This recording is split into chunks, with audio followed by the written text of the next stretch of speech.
SP দিয়া হৈছে ইতিমধ্যে এছপিৰ গোটেই বিৰোধিতা কৰিছে আপুনি অসম দলৰ কি কয় এতিয়া চাওক চৰকাৰে যিকোনো সমস্যাৰ মাজত চৰকাৰ সোমাব লাগিব আৰু চৰকাৰে এইটো সমস্যা সমাধান কৰাৰ কাৰণে চেষ্টা কৰিব। এতিয়া জুবিন ক্ষেত্ৰ আজি সকলো মানুহৰ কাৰণে পূৰ্ণভূমি চৰকাৰ বুলি নহয়, আজি মই চৰকাৰৰ MLA তথাপিও মই এজন মানে নাগৰিক অসমৰ ভাৰতবৰ্ষৰ এখন সুস্থ চৰকাৰৰ সুস্থ নাগৰিক। মোৰ অসমৰ প্ৰতি দায়িত্ব আছে, মোৰ ভাৰতৰ প্ৰতি দায়িত্ব আছে, মোৰ জুবিনৰ প্ৰতি প্ৰাণৰ শিল্পী মমতা শিল্পী দায়িত্ব আছে। আৰু জুবিন ক্ষেত্ৰখন আমি পূৰ্ণভূমিত পৰিণত কৰিবলৈ বিচাৰিছো। তাতে কিবা এটা উশৃংখলাৰ সৃষ্টি হলে, তাতে মদ পানীৰ বেছি প্ৰচলন হলে আমিতো চৰকাৰে কিবা এটা কণ্ট্ৰল কৰিব লাগিব, সেইটো আমাৰ দায়িত্ব।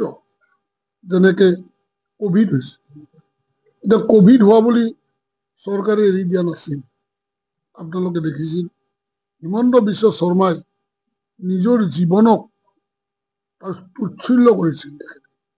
যি হয় হ'ব বুলি নিজে কিট পিন্ধি দিনে ৰাতি ঘূৰি ফুৰিছিল আৰু SOP দিছিল।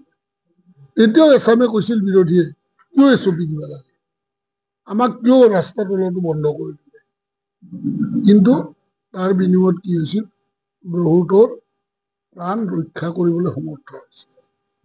ঠিক তেনেকে জুবিন ক্ষেত্ৰত যেনেকুৱা এটা উশৃংখলাৰ সৃষ্টি হৈছে, আপোনালোকে দেখিছে ডেইলি ট্ৰাকক ট্ৰাকে সৰু ট্ৰাক মিনি ট্ৰাক বা হেৰি দি মদৰ বটললৈ কিবা কিবি হয় মানুহ সন্ত্ৰাসৰ সৃষ্টি হৈছে। তাতে SOP দিছিল, এতিয়া ৰাইজে কৈছে SOP নালাগে, চৰকাৰে বিবেচনা কৰিব। কিন্তু চৰকাৰৰ দায়িত্ব জনসাধাৰণ হিতাৰ্থে কাম কৰা, আৰু সেইকাৰণে SOP দিছে। আপুনি এটা সময়ত থিয়েটাৰত পৰিচালক আছিল, সেই সময়ত যিটো গান আদি গোৱাৰ ক্ষেত্ৰত জুবিন গাৰ্গক লগ পাইছিলে, কেনেধৰণে লগ পাইছিল? লগ পোৱা নহয়, বহুত দোস্তি আছে। ক'বলৈ গ'লে জুবিনে মানে সন্ধিয়া ফোনে কৰে 7টামান বজাত, দাদা গৈ আছো, আৰু মোৰ চব গানবিলাক ইতিহাসৰ জুবিনৰ পৰা আহে, আহি ফূৰ্তি কৰে। বহুত সময় মোক টাইম দিছিল, আমাৰ থিয়েটাৰত টাইম দিছিল। শিল্পী মানুহ, শিল্পী সত্তা থকা মানুহ, তেখেতৰ শিল্পী বুলি ক'ব নোৱাৰি, অসমৰ এজন সংস্কৃতিৰ সত্তা হৃদপিণ্ড। আৰু তেখেতক খুব ক্লজলি মই লগ পাইছিলো, গৰিমা বাইদেউক লগ পাইছিলো। গতিকে খুব এটা আনন্দৰ পৰিৱেশত তেখেতৰ লগত বহুত সময় কটাইছিলো। সেইকাৰণে আজি দুখত ভাগি পৰিছো। গতিকে এছামে এইটো ৰাজনীতি কৰিছে, সুবিধা লৈছে, SOPও নামানে। আৰে আমি কি কৰিম, তেওঁলোকে কেনেকে শৃংখলাবদ্ধটো ৰক্ষা কৰিম? গতিকে তাত চাওক, চাকি বন্তি লগাই ঠিকেই আছে, ধূপ ধূনা লগাই তাক আমি চাফা কৰিব লাগিব। চাফা কৰাৰ কাৰণেতো এটা টাইম লাগিব, এটা সময় লাগিব নহয়। কামাখ্যা মন্দিৰ অলপ সময় কাৰণে বন্ধ কৰে, 12টা 1টা বজাত বন্ধ কৰে 2 ঘণ্টাৰ কাৰণে। কিয় বন্ধ কৰে? ধূপ চাকি দেই তাতে চাফা কৰিব লাগিব, মানুহ বহুত যায়, গতিকে চাফ চিকুণতাটো আমি ৰক্ষা কৰিব লাগিব।